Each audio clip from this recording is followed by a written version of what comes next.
Start question 6, Shri Yagyaj. धन्यवाद अध्यक्षा महोदय। मैं सदन के पटल पे जो है एक काफ़ी महत्वपूर्ण सवाल प्रस्तुत करने जा रहा हूँ।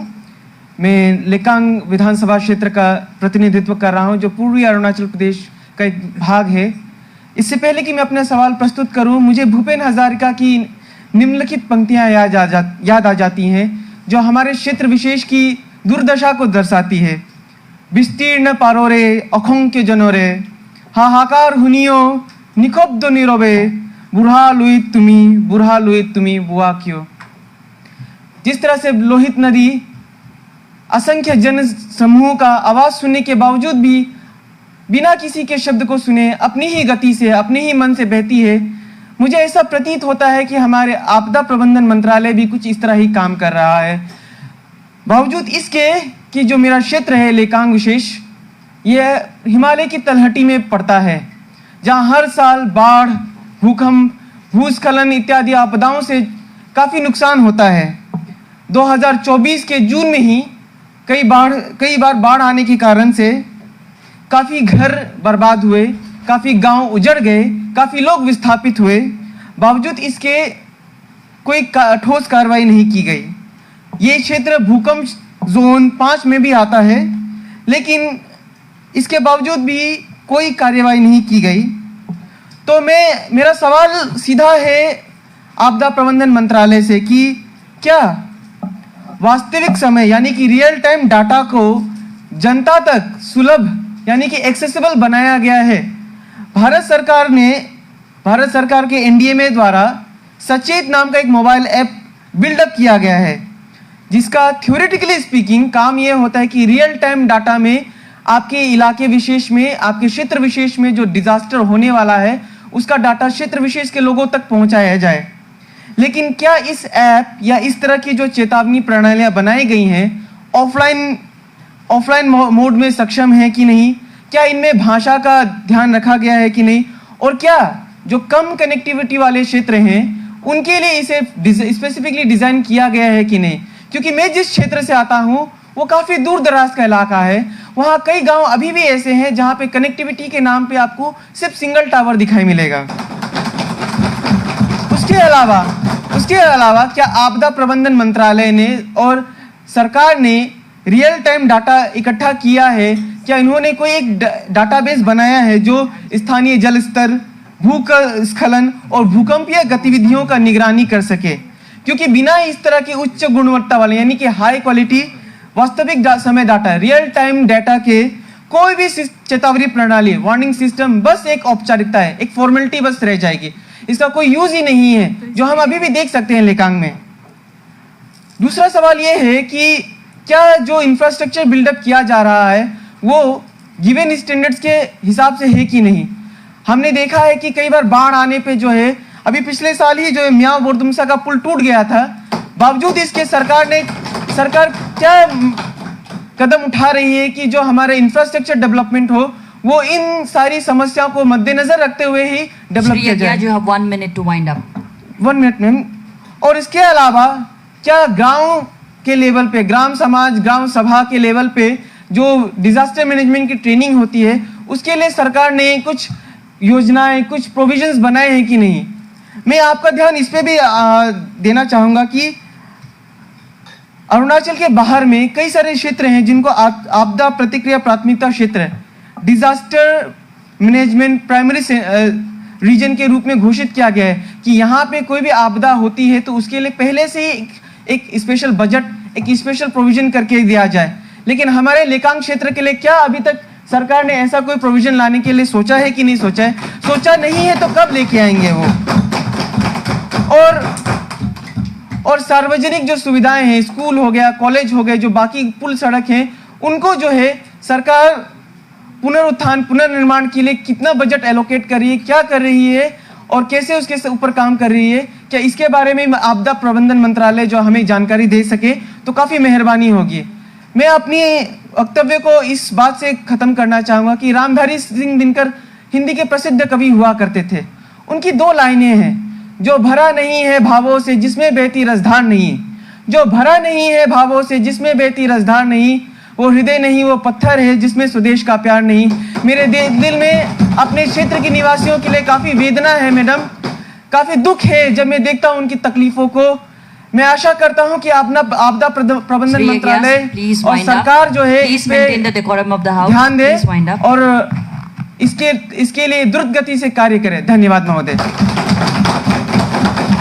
Minister for Disaster Management, you may respond. First of all, thank you, Speaker, Honorable Speaker, and Honorable MLA. Thank you, Honorable MLA Sri Yagyas ji, for your question. So your question was regarding what the Disaster Management Ministry is doing.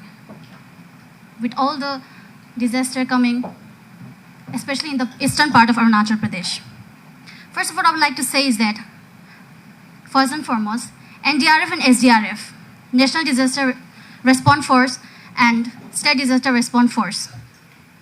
You may know about these units who are working relentlessly to provide awareness, and also when a disaster occurs, they go through the disaster and provide incentives or help, assistance to those peoples.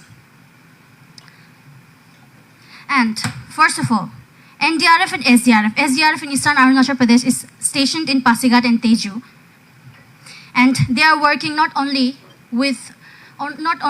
themselves, but also with other NGOs and also with many students in community level and institution level.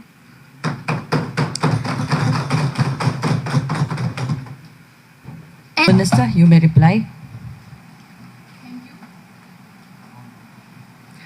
Thank you, Honorable Madam Speaker. I am Inam Taing. On behalf of Home Ministry of Bharatiya People's Party, Progressive Party, through you, I would like to answer the question raised by Honorable Member Shri Tarhania. In response to the Honorable Member questions regarding Narcotic Department functioning in Arunachal Pradesh, the government is taking all the necessary measures in coordinations with the central agencies that is proactively implementing a multi-pronged approach under the NDPS Act, where the NDPS stands for Narcotics, Drugs and Psychotropic Substance Abuse. And for the part that Honorable Member said, there is no council or anything department standing in Arunachal Pradesh. There is a Narcotic Control Bureau in Itanagar. It's a zonal nodal office under the leadership of Director Shri Prakash Ranjan Mishra. There are many humble initiatives carried out by Arunachal Pradesh Psychoactive Substance Control Authority, chaired by Chief Ministers of State, which provide online mandatory courses for the Group A and B government employees of states on this issue. To deal with substance use disorder menace, the government in particular has also implemented its flagship scheme called Mukhya Mantri Nasha Mukti Yojana in 2018. It's not like that we have not implemented anything, followed by passing of Arunachal Pradesh narcotic and psychotropic rules in the year 2000. And there is also a policy on Arunachal Pradesh Policy on Psychoactive Substance 2021 under the Department of Tax and Excise and Narcotics. And to be in the limelight, ever since the launch of Operation Dawn in November 8, 2023, it has marked a significant milestone in the mission against drugs in the state with the formations of anti-drug squad. I repeat, with the formations of anti-drug squad in every district police headquarters, in which the operations has resulted in 354 registered cases, 534 arrests, and the seizure of 9,557 kgs of narcotics. Estimated market value of rupees 38 crore. So addressing to the marking of drug hotspots and making availability in public domain is restricted due to national security and operational concerns, whereas the data is regularly being revised under the District Level NCORD Committee, which stands for National Coordination Responding for Drugs, where meetings are held every month under the chairmanship of Deputy Commissioner and Superintendent of Police. It's a collaborative work with administrations and police department. And then our SOPs and guidelines, which our state and the mention of separate department. Currently, the systems in Arunachal Pradesh is operating efficiently. The collaboration with the center, therefore, the requirement for a separate department is neither felt nor desirable at this time. The Narcotics Control Bureau is fully capable of handling the situations, and the state is providing complete support to address this issue. Furthermore, standard operating procedure, SOPs, are in the process of finalized and will be provided soon. Because it is not only a matter of all the civil service and administrations and police department, it is a matter of community also, coordination with the community also. Regarding the issues of current situation of drug rehabilitations, according to the Health Ministries and Family Welfare, 7 district hospitals already have been identified for treatment facilities, which are in Anjao, Changlang, Dibang Valley, Namsai, Tira, West Kameng, and Upper Siang. Plans are also in place to provide opium substitution therapy (OST) across 14 districts.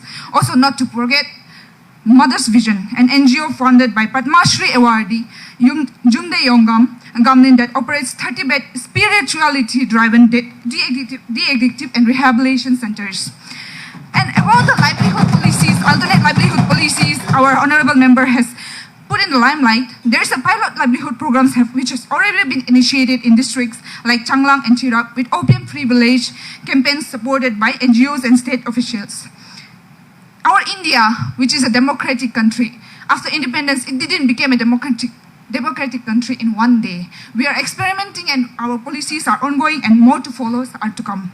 I conclude, honorable member, by saying that thank you for raising all the concerns which are valid and noted. However, I urge the House to recognize the complexity of the region, the sensitive tribal context, the real logistical barrier on the ground. The government remains committed to a multi-sectoral strategy involving enforcement, treatment, and a mass community participation, addressing a collective responsibility. I repeat, it's a collective responsibility in combating the drug menace of Arunachal Pradesh. Thank you.